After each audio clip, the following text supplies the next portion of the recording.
Zoom on news Marathi, प्रत्येक घरासाठी, घरातील प्रत्येकासाठी। सर्व सुख लालो सर्व अलंकार, आनंदे निर्भर डुलत असो ऐसा कोठे, आठवची नाही देहीच विदेही भोगदशा। सर्व सुख लालो सर्व अलंकार, आनंदे निर्भर डुलत तुका म्हणे आम्ही झालो अग्निरूप, आनंदे निर्भर डुलत विठ्ठल विठ्ठल।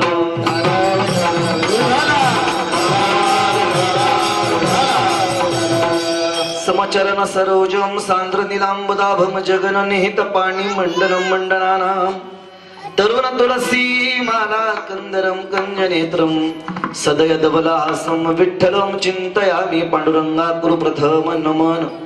दुसरे चरणा संतांच्या त्यांच्या कृपादाने कथेचा विस्तारू बाबाजी सद्गुरुदास तुका।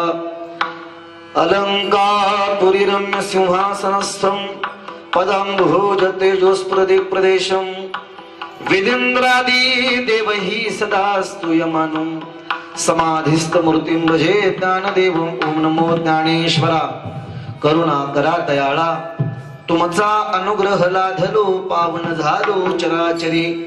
योऽन्त प्रविश्य मम वाचमिमं प्रसुप्तां, संजीवयत्ति किल शक्तिधरस्व धाम्ना। अन्यांश्च हस्तचरण श्रवणत्वदादीन् प्राणान् नमो भगवते पुरुषाय तुभ्यं। सोनोपंत तथा कुनियावडीने, मामा असे बोलते, नामे शंकर शंकरा सदा समकरा, निसंग जो संमती। लवकर सोड दे चला खाली, सोड देत चला लवकर, क्लिअर करत असो। सोनोपंत तथा कुनी जनतया, मामा असे बोलती, नामे शंकर शंकरा सदा समकरा, निसंग जो सन्मती। पुण्य श्लोक चितो वारकरी संप्रदायाचा अध्वर्यो खरा शोभतो, ऐशा संतवरा सदा समकरा, दांडेकरा देतो। नमो सद्गुरु तुकया ज्ञान दीपा, नमो सद्गुरु सच्चिदानंद रूपा, नमो सद्गुरु भक्त कल्याण मूर्ती, नमो सद्गुरु भास्करा पूर्ण कीर्ती। सेवेलागी सेवक झालो, सेवेलागी सेवक झालो। कैवल्य साम्राज्य चक्रवर्ती विश्वमाऊली ज्ञानोबा राय, वारकरी संप्रदायाच्या कलशास्थानी विराजमान असणारे जगद्गुरु तुकोबा राया, ब्रह्ममूर्ती सोपान काका सद्गुरु जोग महाराज आदी करून सकल संतांच्या चरणावरती साष्टांग नमन करून, जमलेल्या सर्व मायबाप श्रोत्यांना अभिवादन करून सेवेला सुरुवात। विठ्ठल विठ्ठल।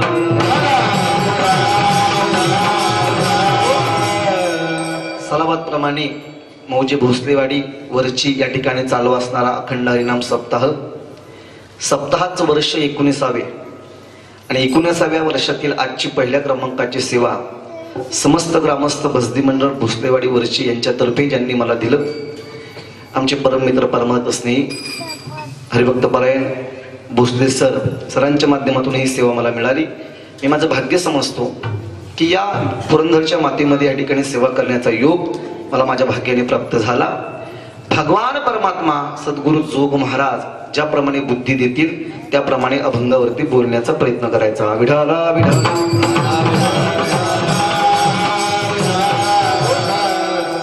19 वर्ष झालं या सप्ताहाला।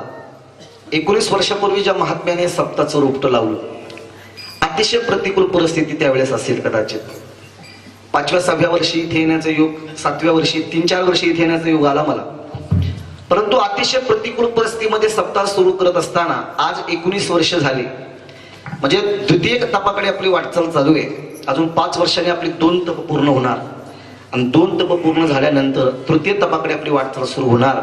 परंतु हे 19वे वर्ष आहे। 19 वर्षापूर्वी ज्या महात्म्याने सप्ताचं रोपटं लावलं, अतिशय प्रतिकूल परिस्थिती, कदाचित असे टाळकरी नसतील, इतकी सुंदर माईक सिस्टीम नसेल, कदाचित इतका सुंदर मंडप नसेल, कदाचित इतके श्रोतेही नसतील, परंतु ज्या महात्म्याने या सप्ताचं रोपटं लावलं त्या महात्म्याच्या चरणावरती नतमस्तक होणं गरजेचं आहे. मस्तक हे पायावरी, मस्तक हे पायावरी, वारकरी मस्तक हे पायावरी या वारकरी संतांच्या, की ज्या संतांनी या सप्ताचं रोपटं लावलं त्या संतांच्या चरणावरती नतमस्तक होणं गरजेचं आहे. पहिला दिवस आहे. अतिशय मोठा उत्साह आपल्या सर्वांच्या अंतकरणामध्ये, कारण महाराष्ट्रातील नामांकित कीर्तनकारांची कीर्तने या व्यासपीठावरती आहे. या व्यासपीठावरती आजचा पहिला दिवस आहे. पहिल्या दिवशी आजच्या सप्ताहाच्या प्रारंभी भगवंताच्या स्वरूपाचं किंबहुना सौंदर्याचं नामस्मरणाचं वर्णन करावं असा वारकरी संप्रदायाचा अलिखित दंड, की असं कुठं लिहिलं नाही. पण ज्या परंपरेने तुम्ही आम्ही इथपर्यंत चालत आलो ना, ती परंपरा सांगते पहिल्या दिवशी नामपर किंबहुना स्वरूपपर वर्णन असावं. म्हणून आज जगद्गुरु तुकोबारायांच्या गाथ्यातील नामपर प्रकरणातील अभंग सेवेसाठी घेतलेला आहे. विठाला विठाला. जगद्गुरु तुकोबाराय या अभंगाच्या माध्यमातून तुम्हाला सर्व जीवांना नामस्मरणाविषयी निर्धार व्यक्त करतात. कलियुगामध्ये नामचिंतन का श्रेष्ठ आहे? भागवतामध्ये किंबहुना चाणक्य नीतीमध्ये एक श्लोक सांगितला जातो. कृते अध्याय तो विष्णू त्रेतायाम यजतो मखे द्वापारे परिचर्याया कलौ तद हरि कीर्तनात. कृतयुगातली साधना ही वेगळी होती, त्रेतायुगातली वेगळी होती, द्वापारातली वेगळी होती, कलियुगातली वेगळी आहे. कृतयुगामध्ये त्या काळामध्ये आयुष्याची मर्यादा जास्त असल्यामुळे कृते अध्याय तो विष्णू, कृतयुगामध्ये ध्यान धारणा करून भगवंताची प्राप्ती करता येत होती. त्रेतायाम यजतो मखे, त्रेतायुगामध्ये यज्ञ या क्रियादी कर्म करून देवाची प्राप्ती करता येत होती. द्वापारे परिचर्याया, द्वापार युगामध्ये पूजा अर्चन करून देवाची प्राप्ती करता येत होती. पण कलौ तद हरि कीर्तनात,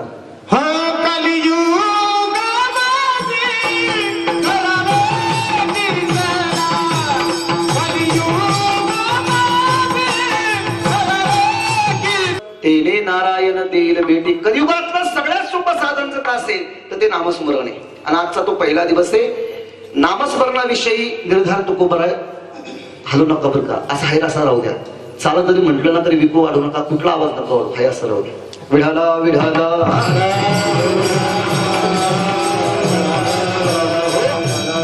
आजचा हा पहिला दिवस तुकोबाराय नामस्मरणाविषयी निर्धार व्यक्त करतात.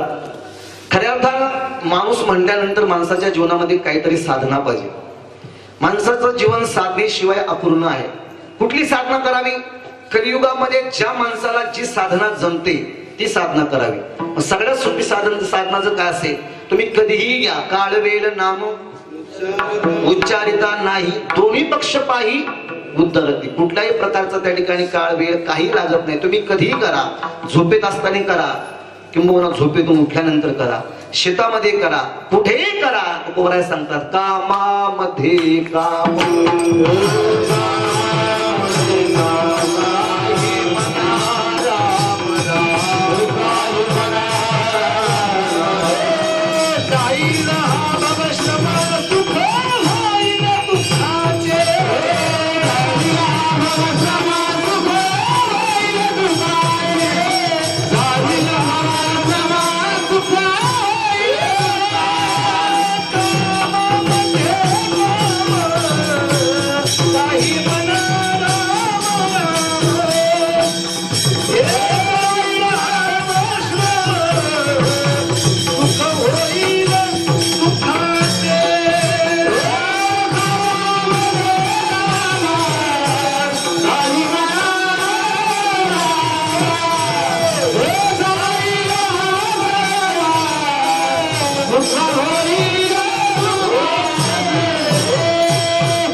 कामामध्ये काम काही मना राम राम जाईल हा भवश्रम.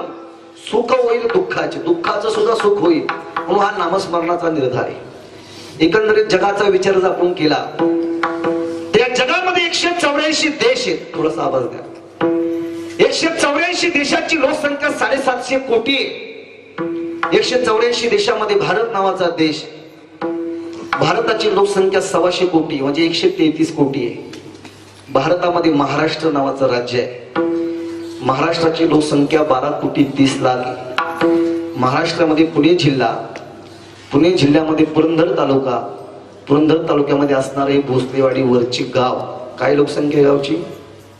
नका टेन्शन घेऊ, मी नाही निवडणुकीला उभं राहणार. झालं निवडणुकीचं वातावरण, झालं गेलं, आता काय करताय? काय 1100 मतदान असेल, काय 1500 लोकसंख्या असेल, किती 1200 1500 धरा, माझ्यातर्फे 300 वाढून घ्या, 2 वर्षांनी जाईल ते वाढणारच. 1500 लोकसंख्यापैकी इथे काय असतील मंडळी ते मंडपामध्ये बसले. काही माता भगिनी या साईडला आहे, डाव्या साईडला माझे पुरुष बांधव या ठिकाणी आहेत. सगळ्यांसाठी माझी एक ऑफर आहे.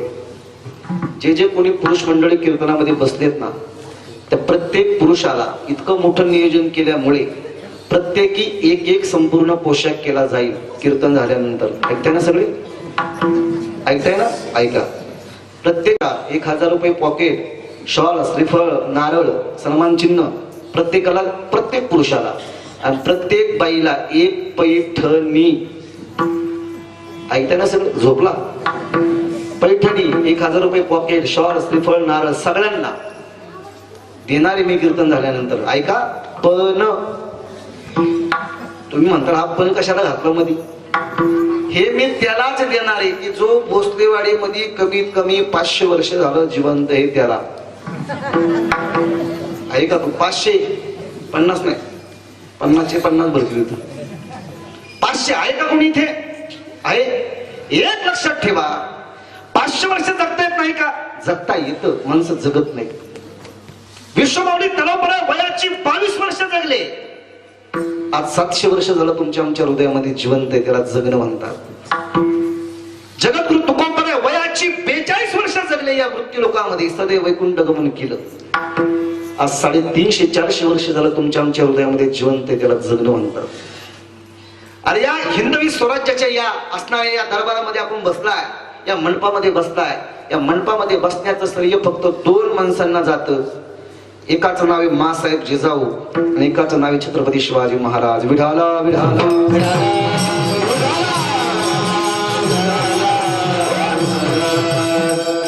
हे 2 माणसं या महाराष्ट्राच्या मातीमध्ये झाली नसती ना तर काय झालं असतं? राहिल्या त्या कीर्ती जगा माझी. जगाच्या पाठीवरती ज्यांचं नाव शिल्लक राहतं ना ते माणसं चांगल्या कामासाठी जगलेले असतात. मी तर असं म्हणेल, वयाची 32 वर्ष जगले संभाजी महाराज.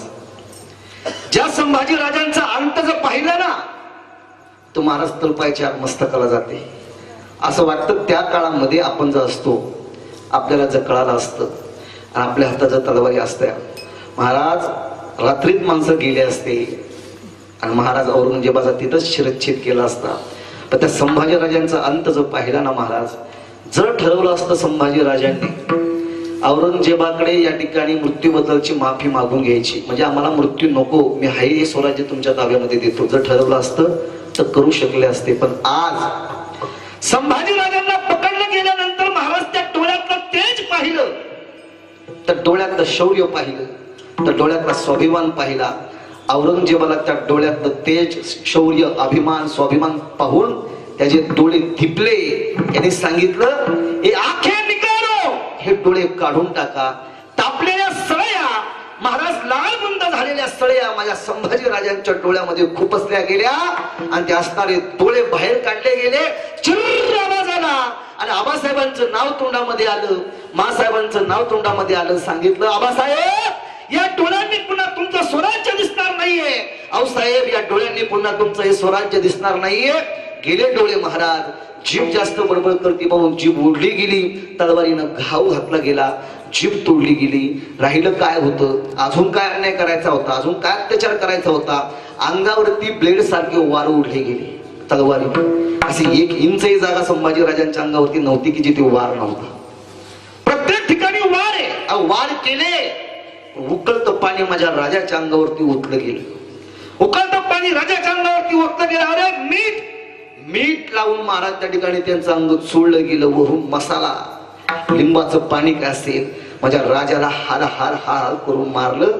पण महाराज शेवटी मी मरण स्वीकारेल, पण माझा धर्म बदलणार नाही. ही निष्ठा, हा स्वाभिमान, ही प्रेरणा तुमच्या आमच्या हृदयामध्ये ज्यांनी कमवली सरमयूर संभाजी महाराज वयाची 32 वर्ष जगले.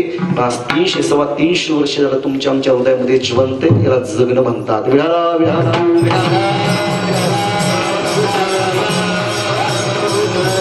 या मोठ्या लोकांचं जीवन जर आपण पाहिलं ना तर कधी कधी वाटतं आपण मेल्यानंतर कमीत कमी 5-25 वर्ष तरी जगावं.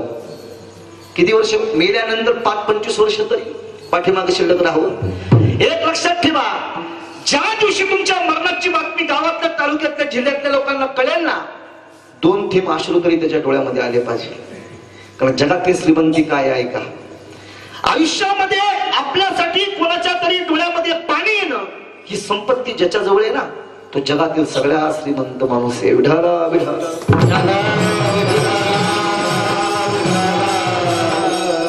काय होतं, तोंडावर गोड बोलणारी माणसं भरपूर भेटतात. राम राम जय हरी, आमचं तुमच्या खूप प्रेम आहे समजायचं. सगळ्यात लबाड तू आहे, 1 नंबरचा लबाड तू आहे. म्हणले ना कुणी आमचं तुमच्यावर प्रेम आहे, काय त्या प्रेमाला चाटतं? प्रेमाची व्याख्या काय माहितीये का? कंठी प्रेम दाटे नयनी मीर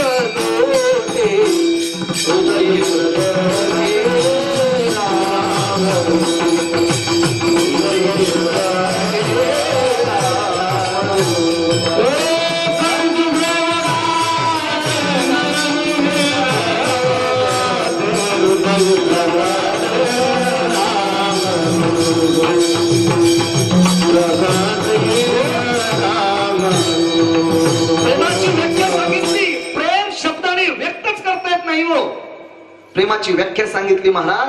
प्रेम हे शब्दाने व्यक्त करू शकत नाहीये, ते अंतःकरण दाटल्यानंतर कळतं किती प्रेम आहे. म्हणून एक लक्षात ठेवा, जीवन जगत असताना आपलं जीवन असंच जगा. आपलं जीवन जगतो कशासाठी माहितीये? रात्र दिवस फक्त पैसा पैसा पैसा आणि पैसा.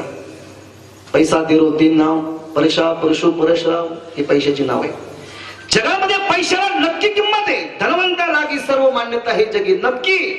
पैसा असला पाहिजे. मी तर असं म्हणेल, प्रत्येक बाईच्या कपाटामध्ये 1 क्विंटल सोनं पाहिजे. ऐकताय का? झोपला तरी पहिला दिवस आहे. किती क्विंटल सोनं? 1 क्विंटल सोनं असलं पाहिजे. का असलं पाहिजे त्याचं कारण सांगतो. पूर्वी हा देश सोन्याचा होता. या देशामध्ये महाराज इतकं सोनं होतं, 11व्या शतकामध्ये अल्लाउद्दीन खिलजी आला आणि अल्लाउद्दीन खिलजीने महाराज ज्यावेळेस भारतावरती स्वारी आणली, पहिलं मंदिर लुटलं सोरटी सोमनाथाचं. सोरटी सोमनाथाचं मंदिर लुटल्यामध्ये त्या मंदिरामध्ये एक घंटा होती, ती सोन्याची होती. ती सोन्याची घंटा वाजवण्यासाठी, ती घंटा इतकी मोठी होती, ती घंटा वाजवण्यासाठी समोर 150 हत्ती बांधले होते. त्या 150च्या हत्तीच्या पायांना असे साखळदंड होते ते सोन्याचे, आणि ती मधली लोळगी काय म्हणतात ना, त्या लोळगीला ते साखळदंड बांधले होते. ते हत्ती जाग्यावरती महाराज हलायचे आणि मग तो घंटा वाजला जायचा. घंटा कशाचा होता? पितळाचा नाही, सोन्याचा. अल्लाउद्दीन खिलजीने 11व्या शतकामध्ये देश लुटला. नंतर 16व्या शतकामध्ये यवनांनी देश लुटला आणि उरला सुरला भारत देश 150 वर्षाच्या काळामध्ये कुणी लुटला? महाराज लोकांनी. कुणी? इंग्रजांनी. लक्ष देऊन ऐका, इंग्रजांनी देश लुटला. पण आता देशामधलं सोनं आहे ना, हे सोनं माझ्या गुरुजी उष्ट सोने. सर उष्ट जीवन केल्यानंतर ताटात जे शिल्लक राहतं त्याला उष्ट म्हणतात. उष्ट सोने. तरी सुद्धा इतकं सोनं आहे भारत देशामध्ये. म्हणून मी असं म्हणेन, प्रत्येक बाईच्या पाया किंबहुना घरामध्ये 1 क्विंटल सोनं असतं पाहिजे. असं कपाटाचं कपाट, कपाटाला 4 कप्पे, खालच्या कप्प्यात विटा विटा. कशाच्या? सोन्याच्या. क्या बात. सोन्याच्या विटा असल्या पाहिजे. त्याच्या वरच्या कप्प्यात बिस्किट, पार्लेजी, कोकोनट, पतंजली नाही, सोन्याची. त्याच्या वरच्या कप्प्यात नाकातलं, कानातलं, डोळ्यातलं, हातातलं, पायातलं सगळं असलं पाहिजे. नाही राहिलं महाराज. काय आता बाईच्या कपाटामध्ये फक्त एकच वस्तू असते, साड्या साड्या आणि साड्या. परवा मी पेपरला बातमी वाचते, आणि एका बाईने कपाट उघडलं, कपाटामधल्या 150 साड्या तिच्या अंगावर पडल्या. तुम्ही म्हणता मग काय झालं? जाग्यावर बाई खाल्लास मिली, साड्याच्या वाजल्या जाग्यावर मिली. साड्यात जाळावं लागली. ज्याबरोबर सोनं गेलं ना कपाटामधून, त्याबरोबर संस्कारही गेले, त्याबरोबर दया नावाचा गुणही निघून गेला, त्याचबरोबर दान नावाचा गुणही निघून गेला. सोनं असलं पाहिजे, इतकं सोनं असलं पाहिजे. या देशाचं वर्णन करत असताना महाराज वर्णन करतात, जहा डाल डाल पर सोने की चिड़िया करती है बसेरा, ओ भारत देश है मेरा, ओ भारत देश है मेरा, ए धरती है जहाँ ऋषि मुनि जपते प्रभु नाम की माला, हरि ओम हरि ओम हरि ओम जा. तुमचं मला वाटतं धरी येत असेल नाही का? भोसलेवाडीतला माणूस मेल्यानंतर त्याच्या बरोबर 10-5 एकर शेती बांधून देत असते, आहे का असं? नाही. मग सोनं तरी देतात का? नाही. कुठलं धन सोबत देतं? ऐका, सोड द्या. कुठलं धन सोबत देतं? तुकोबारांना विचारा. परमार्थ महाधन, परमार्थ महा.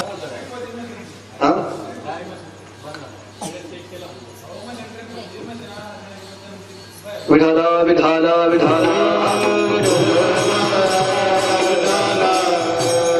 काय माहिती का, आपला कार्यक्रम युट्यूबला जाणार आहे, असं डिस्टर्ब वातावरणाचं लोकांनी पाहिलं तर काय म्हणते तू हे समोर चाललंय कशासाठी चाललंय? तुम्ही तेवढी काळजी घ्या, तेवढं कट करत चाला.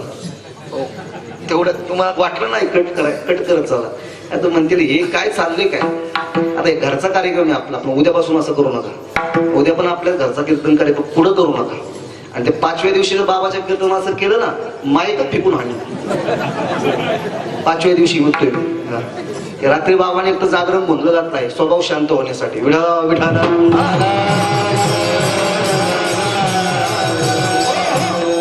ऐका, अतिशय सुंदर वातावरण. परमार्थासारखं धन जोडलं पाहिजे. तुकोबारा तेच धन जोडत होते रात्रंदिवस. पांडुरंग ध्यानी, पांडुरंग मणी जागृती सोपणी पांडुरंग.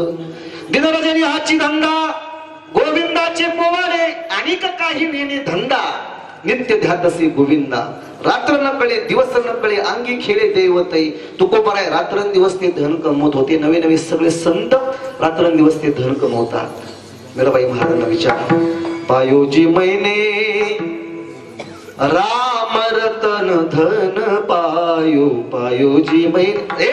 सगळे संत परमात्माचं धन लुटत होते, तुकोबाराय तेच करत होते. पण तुकोबारायच्या जीवनाची पार्श्वभूमी पाहिली. तुकोबाराय नामचिंतन कधी करायला लागले ऐका. पहिल्यात लग्न झालं तुकोबारायांचं 13व्या वर्षी. संसाराची जबाबदारी पडली. बायकोला दम्याचा आजार आहे म्हणून बापाने 15व्या वर्षी दुसरं लग्न लावून दिलं. असे भाग्यवान बाप प्रत्येकाला भेटले पाहिजे. 15व्या वर्षी दुसरं लग्न लावल्यानंतर महाराज संसार ताब्यामध्ये दिला. हे संसार घ्या तुकोबाराया, हा संसार सांभाळा. 2 पत्नींचा प्रपंच अतिशय उत्कृष्ट रित्या तुकोबाराय प्रपंच सांभाळत होते. 2 वर्ष व्यवसाय सांभाळला. महाजनकीचा व्यापार घरी आहे, सावकारकीचा व्यापार घरी आहे. पण 1632 ते 1635 या 4 वर्षाच्या काळामध्ये या महाराष्ट्राच्या मातीमध्ये इतका भयंकर दुष्काळ पडला, इतका भयंकर दुष्काळ पडला. महाराज त्या दुष्काळाचं वर्णन करत असताना गुराढोरं मरू लागली, गाया वासरं मरू लागली. स्वतःची मुलं आपलं पोट भरण्यासाठी आई बापाच्या अंगाची लचके ओरबाडू लागली आणि पोट भरू लागली. ऐका त्या दुष्काळाचं वर्णन ऐका. तुकोबारायांनी त्या काळामध्ये 4 लाख रुपयाचं कर्ज वाटलं होतं. किती ऐकताय ना? 4 लाखाचं कर्ज महाराजांनी वाटलं. 4 लाखाचं कर्ज वाटल्यानंतर महाराज दुष्काळ पडलाय. विचार केला, आणि लोक आत्महत्या करत असतील, जर मरत असतील, 4 वर्षांना खायला अन्नाचा कण नाहीये, ते माझं पैसे काय परत देणार आहे? ज्या वेळेस दुष्काळ पडतो लोक आत्महत्या करतात ना, तर सरकारने काय केलं पाहिजे, मालकाने काय केलं पाहिजे, तर पहिला त्यांचा 7-12 कोरा केला पाहिजे. माझ्या तुकोबाराने त्यांचा 7-12 कोरा केला. आणि आजच्या या महाराष्ट्र राज्याच्या शासनाला एक आदर्श घालून दिला. अरे शेतकरी आत्महत्या करत असेल ना, जर शेतकरी मरत असेल ना, तर पहिला त्यांचा 7-12 कोरा केला पाहिजे. हा आदर्श 400 वर्षापूर्वी माझ्या तुकोबारायांनी घालून दिला. किती लाखाचं कर्ज माफ केलं? 4. किती लाखाचं ऐकता ना सगळे? 4. 400 वर्षापूर्वी 4 लाख. 400 वर्षाचा हिशोब करा, किती पैसे होते? किती? 4 लाखाचं कर्ज माफ केलं महाराजांनी. आणि मला असं वाटतं महाराष्ट्रातल्या कीर्तनकारांना सांगितलं पुढे 21व्या शतकामध्ये व्याजासहित वसूल करा, असं सांगितलं का? आता वसुली नाही तर काय? विढाला विढाला असं नाही सांगितलं महाराज. कर्ज माफ केलं. माफ केल्यानंतर महाराजांचा प्रपंच उद्ध्वस्त झाला. अरे बाकीच्यांचं कर्ज माफ केलं, पण महाराजांचं जीवन बघा काय. अरे त्या दुष्काळामध्ये तुकोबारायांची भाऊजही मेली. भाऊ विरक्त होऊन निघून गेला. तुकोबारायांची आई वडील गेली. तुकोबाराची एक पत्नी अन्न करून मेली. दुष्काळे आटीले भव्य नीलामान श्री न करता मेली. एक पत्नी अन्न करून मरावी इतका भयंकर दुष्काळ.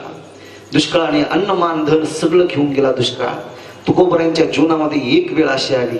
महाराज सांगतात काय खावे आता कोणीकडे जावे. काय खावे आता कोणीकडे जावे. आता माझं भीक कोण घाली ही अवस्था महाराजांची. काय खावे आता कोणीकडे जावे. गावात राहावे कोण्याबळी. कोपला पाटील गावीचे हे लोक. आता माझं भीक कोण घाले. महाराजांची ही अवस्था आहे. एकेकाळी सावकारीचा व्यवसाय आणि एक वेळ अशी आली. मी तर असं म्हणेन माणसाच्या जीवनामध्ये इतकी दुःख आली पाहिजे. माझं वाक्य नीट ऐका. हा सांगा ना महाराज माणसाच्या जीवनामध्ये इतकी दुःख आली पाहिजे. इतकं दुःख यावं इतकं दुःख यावं. त्या दुःखाने अंतःकरणाची भूमी भाजून निघाली.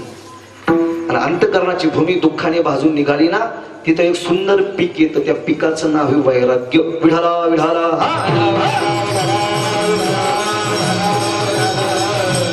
आणि प्रत्येकाच्या जीवनामध्ये दुःख असतं.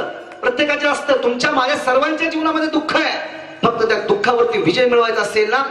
ज्या वेळेस माणसाच्या जीवनामध्ये दुःख आले ना तर 3 प्रकारची माणसं आपल्याला पाहायला मिळतात.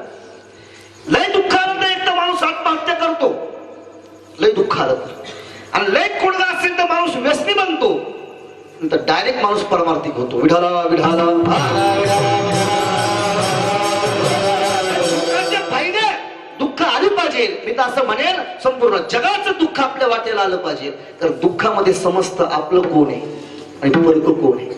म्हणून दुःख आलं पाहिजे. नुसतं मी तुमचा जवळच आहे काय उपयोग नाही. दुःखात तुम्हाला साथ दिली नाही सुखात काय येऊ माझ्या जवळ उपयोग. आमच्या बाबा नेहमी सांगायचे अरे माणसाच्या सुखात तुम्हाला नाही जाता आलं तर जाऊ नका. पण माणूस दुःखात असेल ना न बोलवता जा. त्याला विचारा हे असं झालं कसं.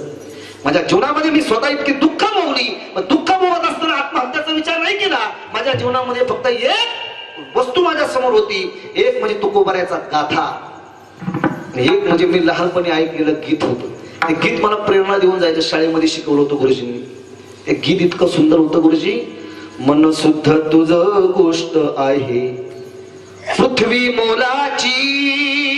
पृथ्वी मोलाची तू चाल पुढं तुला रगड्या भीती कशाची परवा भी कुणाची.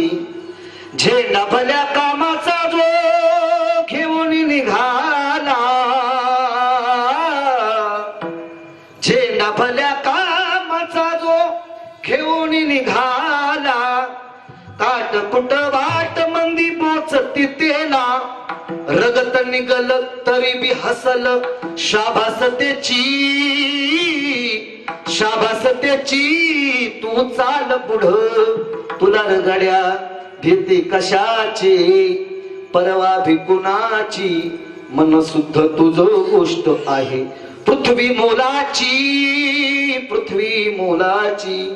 पृथ्वी मोलाची. दुःख आली पाहिजे. आणि दुःख आल्यानंतर तुकोबराचा गाथा काय शिकवतो. आलिया भोगासी असावे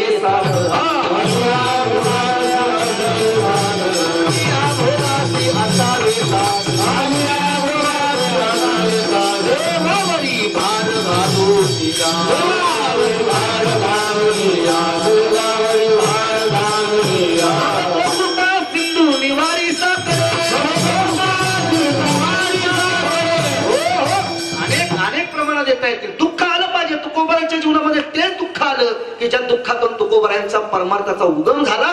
गाव सोडला भंडारा धरला आणि तुकोबरायाने आनंदाने नाचतायत. इतके रंगले रंगी रंगे रे श्रीरंगे काय भोललासी पतंगे. देवाच्या नामचिंतनामध्ये इतकं रंगलं पाहिजे. सोड द्या लाल नारंगाऊ मै हरी नारंगाऊ आपण ही रंग में रंग दे चुनरिया श्याम पिया मोरे चुनरिया. इतकं रंगलं पाहिजे. इतकं रंगावं इतकं रंगावं. आणि रंगल्यानंतर काय मिळतं. आनंद रे आजी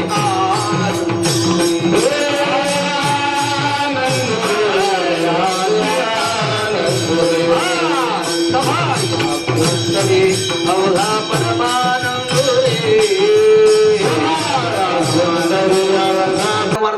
झालं महाराज? अरे जावळी संस्थाला बैसुलंगणी ही अवस्था तुमची आहे.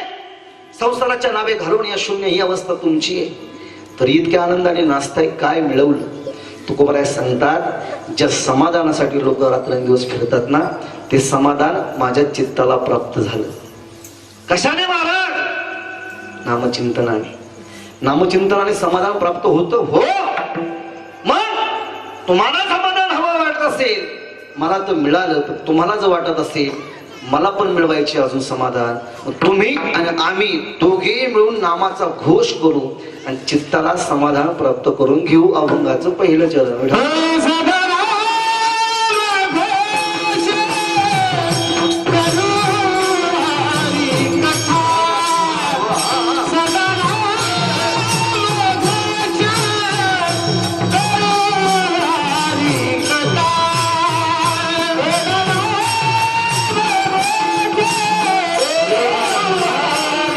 कधी फोडतात? शेवटला. हा, चांगले चेहरे करून बसावं आणि थोडस चांगलं ऐकायची सवय ठेवा. माणसं कीर्तनात विनोद नाही. काय कीर्तन झालं, हसावलं नाही, हसावलं नाही.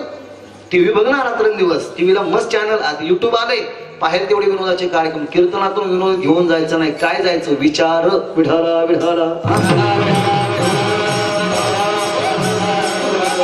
नामचिंतनाच्या माध्यमात त्या ठिकाणी रात्रंदिवस नामचिंतन करत होते. महाराजांना विचारलं, चित्ताला समाधान मिळते, नामचिंतन तुम्ही करताय, काय काय काय मिळवायचंय? काय काय मिळवायचंय?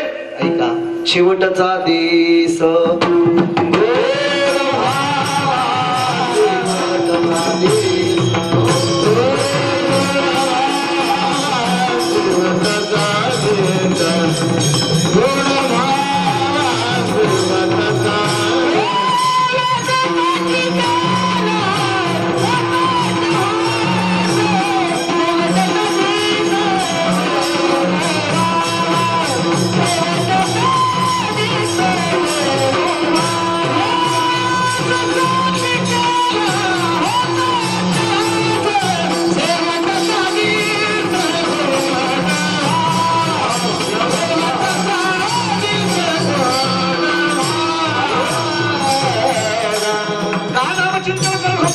शेवटचा दिवस गोड व्हावा म्हणून नामचिंतन करत होते. महाराजांनी त्या नामचिंतनाच्या जोरावरती सर्व सुखाचे अलंकार आपल्या अंगावरती परिधान केले आणि आनंदीने निर्भयतेने तुकोबराय जीवनामध्ये डुलतात, भजन करात.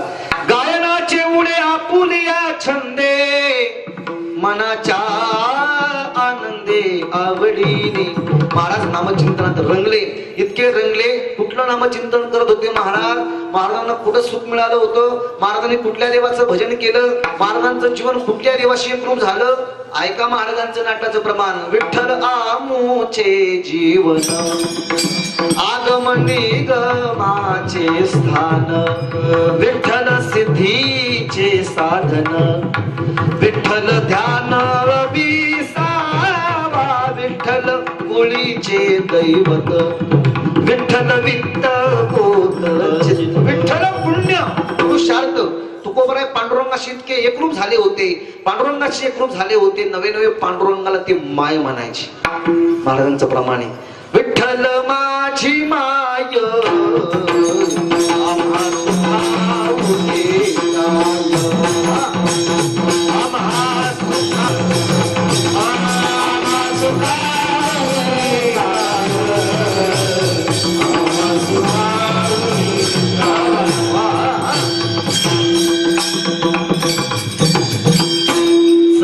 इथे पृथ्वीराज महाराज जाधव. विठाला विठाला.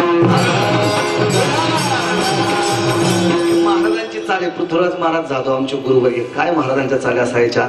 घेतो अमृताची धनी, प्रेम ओसंडले स्तनी, घेतो अमृताची धनी, प्रेम ओसंडले स्तनी. हे प्रेम होतं. तुकोबराच्या देवाशी एकरूप झाले.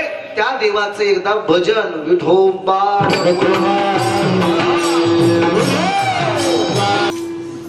एवढे हार पडले की जबाबदारी वाढते. बरं, जबाबदारी वाढते. मला तर शेवटचीच आठवण यायला लागली. जिवंतपणे एवढे पडते, शेवट किती पडणार? वा, त्या बात. खरं सांगू, हे एक वाक्य मी कधीतरी वाचलं होतं. जीवनामध्ये आपल्या स्वतःच्या जीवनाची हार मान्य केल्याशिवाय गळ्यामध्ये हार पडत नाही. लक्षात ठेवा. कुठेतरी हार मान्य केली पाहिजे. परमार्थाचा अभिमान अहंकार जीवनामध्ये कधीच नसला पाहिजे. महाराज पांडुरंगाच्या कृपेने हा गुण मला चांगला लाभला. मला कधीच वाटत नाही मी महाराज आहे म्हणून, कधीच वाटलं नाही आयुष्यामध्ये. परंतु ह्या जबाबदारी खऱ्या अर्थानं ज्या गावात मी वाजवण्यासाठी येत होतो काही वर्षापूर्वी, ज्या गावात इथे आम्ही राहिलो, इथे या व्यासपीठावरती इथे राहिलोय, मळ्यामध्ये त्या ठिकाणी झोपायला जायचो. आमची गौरवदाजी असतील, आमच्या दुसऱ्या एक भगिनी सुनंदाताई, ते इथे दिल्यात. हे सगळे नातेवाईक लोक. परंतु हे सगळ्यांचं प्रेम पाहिलं ना अक्षरशः भरवून आलं महाराज. एवढे हार आता मी घरी घेऊन जाणार आहे. तुमचे हार घरी घेऊन नाही जाणार, तुमचं प्रेम हारात घरी घेऊन जाणार आहे. वा, हे काय होतं खरं सांगू, जीवनामध्ये माणसं किती जरी मोठी झाली ना, आम्ही महाराष्ट्रभर फिरतोय. मी तर स्वतः 5 राज्यामध्ये जातोय. 5 राज्यामध्ये जात असताना आमच्या पाया पडणारे आमदार खासदार सगळी माणसं आम्हाला भेटतात.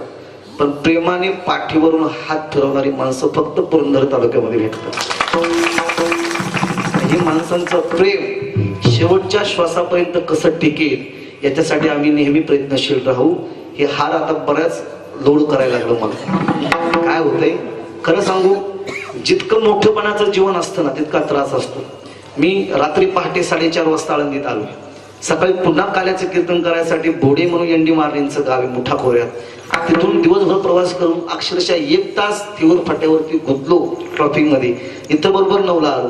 परंतु तुमचा आनंद, मला गुरुजी म्हणले महाराज आपलं गाव आहे, 15 मिनिटं उशिरा कीर्तन सुरू करू. काय हे प्रेम फक्त शेवटपर्यंत टिकलं पाहिजे एवढी आशा व्यक्त करतो. आणि हे प्रेम हे असणारं प्रेम काढून घेतो, यातला श्वास काढून घेतो आणि बाकीचं निर्माल्य काढून ठेवतो.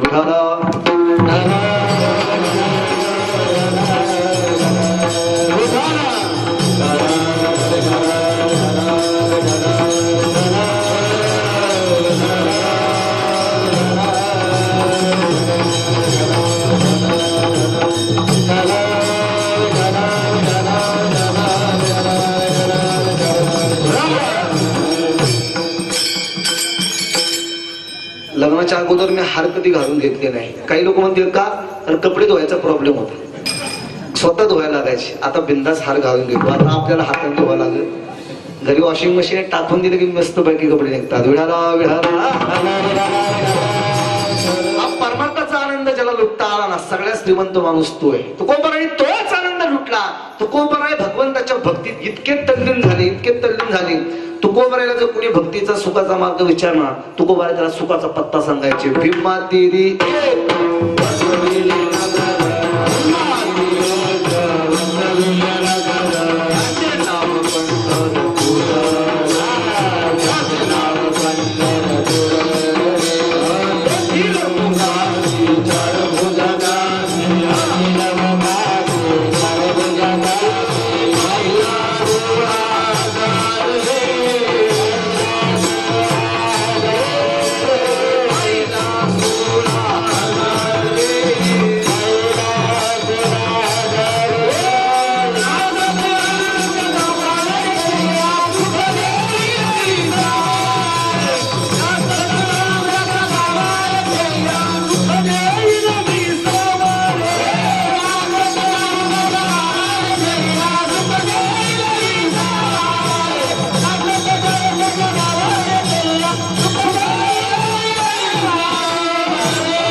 सांगायची. पांडुरंगाचं नाव घ्या, लागून या पाया विनवितो तुम्हाला, खरे टाळी बोला, मुखी नाम.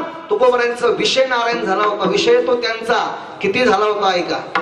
तुकोबरायांच्या पत्नीचा भाऊ लग्नानंतर प्रथमतः तुकोबरायांच्या घरी आला. पहिल्यांदा भाऊ घरी आला. तुकोबरायांची दुसरी पत्नी होती, ज्याला तुकोबराय लहानाने आवली म्हणायची. तुकोबराय तिचं कधीच ऐकत नव्हती, कारण ती इतकी कर्कश होती. तुकोबरायांना जर गोड गोड बोलणारी बायको जर भेटली असती ना, तुकोबराय देहूतून बाहेर पण पडले नसते.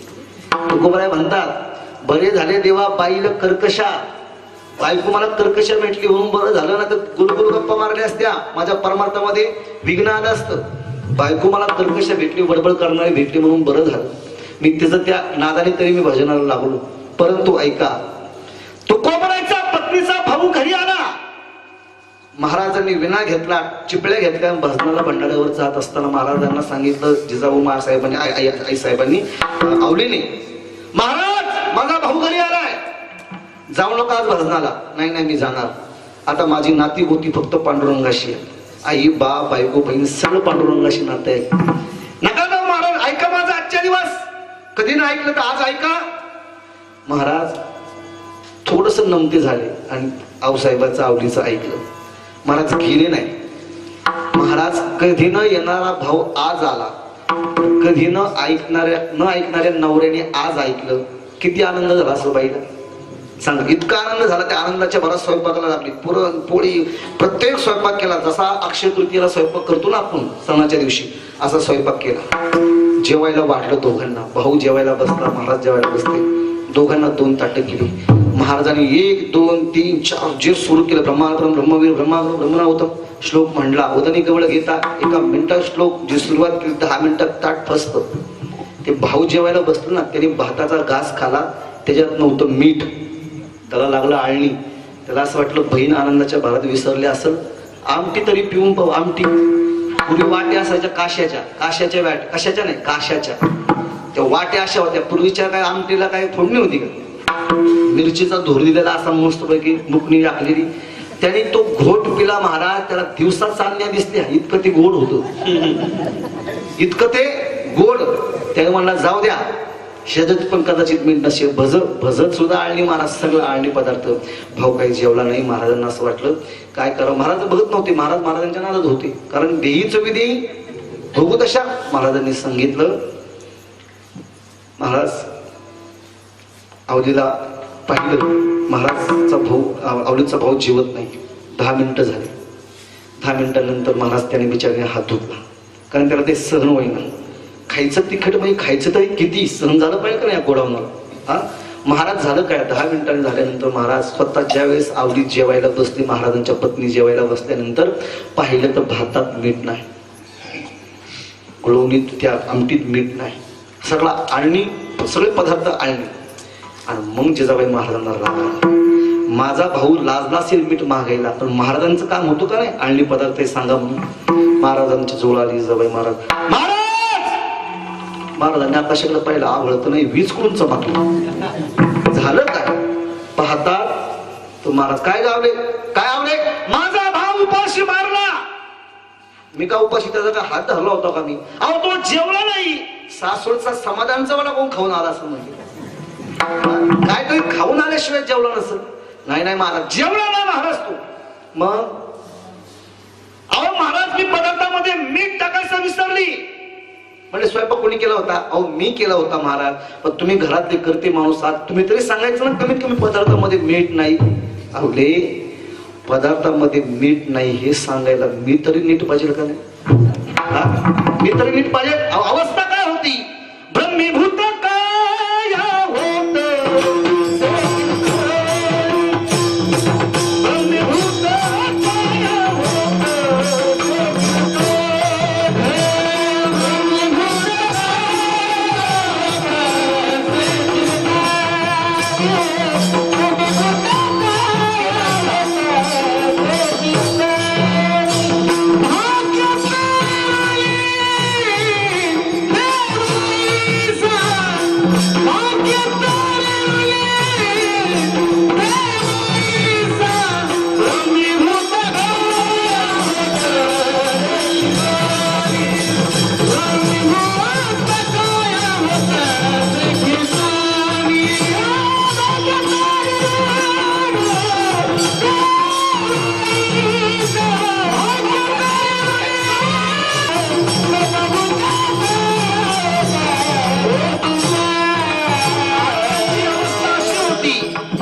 अवस्था महाराजांची अशी होती. विदेयी अवस्था असवायसा कोठे आठवच देहीच विदेयी भोगदशा.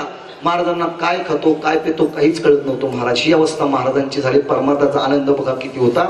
महाराजांना काय खातो आम्ही कासाया सांगाते. महाराज काय खातात हे सुद्धा माहित नव्हतं. महाराजांची ती अवस्था झाली होती. ती अवस्था आपली सुद्धा झाली पाहिजे. महाराज सांगताय आमची अवस्था काय झाली या नामचिंतनाच्या जोरावरती. विधी अवस्था तर झालीच, विधी अवस्थेबरोबर आमचं जीवन असं झालं, आमचं असणारं संपूर्ण जीवन अग्निरूप झालं आणि पाप आणि पुण्याचा त्या जीवनाला स्पर्श करू शकत नाही असं आमचं जीवन झालं. अभंगाचं शेवटचं चरण.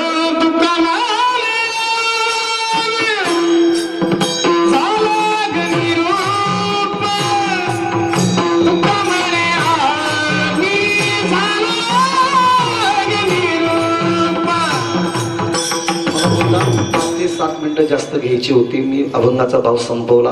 वेळ आजचं पहिला दिवस म्हणजे मर्यादेचा असतो थोडासा, का की आजच्या दिवशी नामस्मरणाविषयी इतरत्र बोलता येत नाही.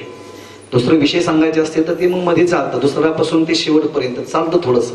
पण आज नामचिंतनाविषयी असल्यामुळे इतकं नामचिंतन जीवनामध्ये केलं पाहिजे. मला सांगा का नामचिंतन केलं पाहिजे आपण जीवनामध्ये? त्याचं कारण सांगतो. देवाने आपल्याला इतकं सुंदर बनवले, डोळे दिले, कान दिले, तोंड दिलं, हात दिलं, पाय सगळं दिलं, तरी लोक म्हणतात देवाने आम्हाला काय दिलं, काय दिलं अण्णा? अशी जी लोक म्हणतात ना, त्या लोकांना माझा हात जोडून सांगणे, देवाने तुम्हाला काय दिलं असं जर तुम्हाला वाटत असेल ना, तुम्ही पंढरपूरला जा. पंढरपूरला गेल्यानंतर चंद्रभागेचं स्नान करा. चंद्रभागेचं स्नान करून पुंडलिकाचं दर्शन घ्या आणि पांडुरंगाच्या दर्शनासाठी त्या पायऱ्या चढून वर या. आणि पायऱ्या चढून वर आलं की डाव्या साईडला आणि उजव्या साईडला आपली भावकी बसलेली असते. पाहिले का कोणी? जे गेले असेल त्यांना कळत. ती भावकी बसलेली असते, असे हात करतात. 1 2 पैसा देऊ धर्माला, आशीर्वाद लागेल तुमच्या मुलाले कराला. अहो जाऊ द्या पंढरपूरला, जेजुरीला जा. हे माणसाला दररोज पाहायला मिळत असतील, रोज दर्शनी भावकीचं. बा महाराज अशा लोकांना अहो काय काय तर डोळे बारीक, काय कायांचे डोळे म्हशीसारखे, काय कायांचे कान कानच नाहीत, काय कायांचे हत्तीसारखे कान, काय अवतार. आणि त्यांच्याकडे बघा आणि मग देवाला म्हणा, देवा मला सगळं दिलं. लक्षात काय दिलं देवाने? ऐका कबीरदास महाराजांचं वाक्य. हे आँखों जो शाम का दर्शन किया करे, हे शीश जो प्रभु चरण में वंदन किया करे, बेकार वो मुख है जो रहे व्यर्थ बातों में, मुख वो है जो हरि नाम का सुमिरन किया करे. हीरे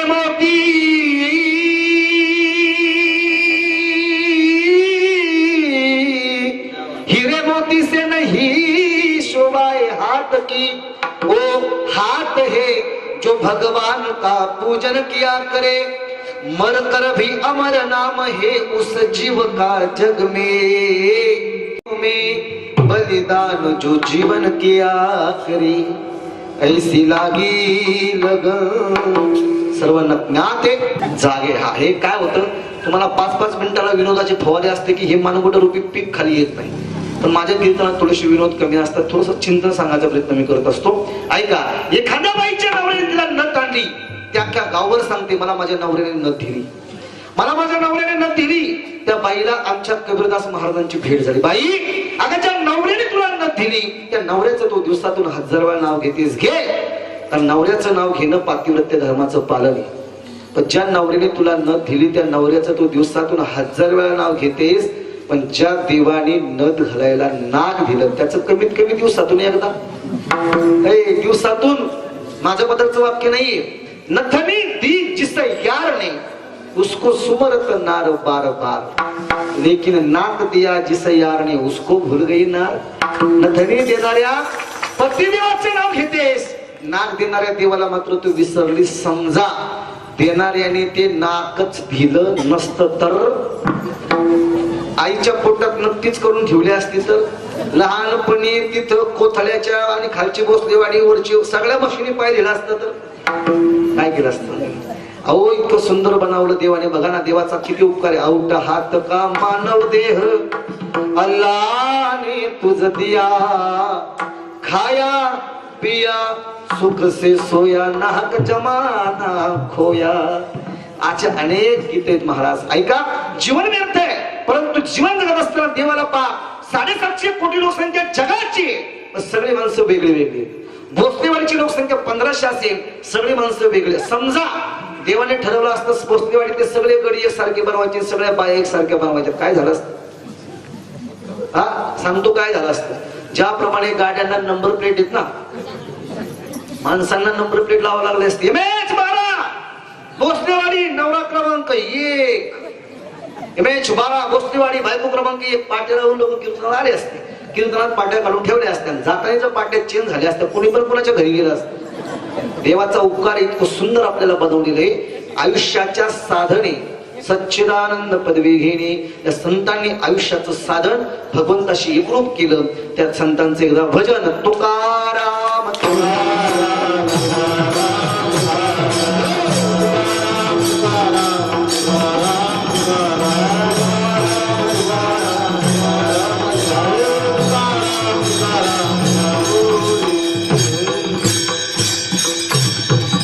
यथामती यथावकाश त्या ठिकाणी अभंगाचा थोडासा भाव पाडण्याचा प्रयत्न केला.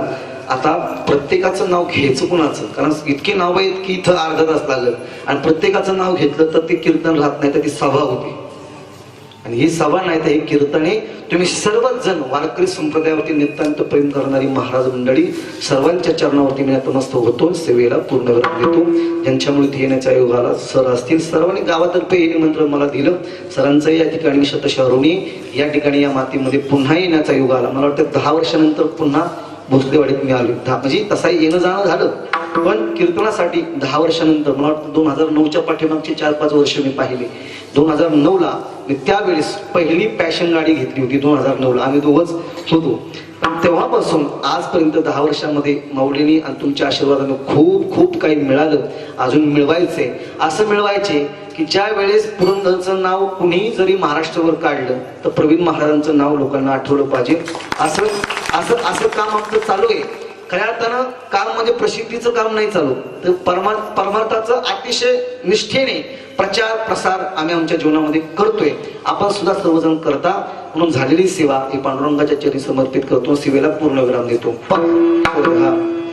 पायाच्या प्रसादे काही बोलिलो विनोदे, मज क्षमा करणे संती नोहे अंगभूत युक्ती, नोहे हा उपदेश तुमचे बडबडी शेष, तुमच्या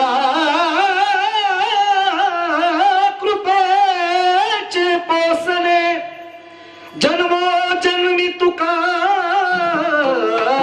मने, मज क्षमा करणे संती नोहे अंगभूत युक्ती. विठ्ठल जय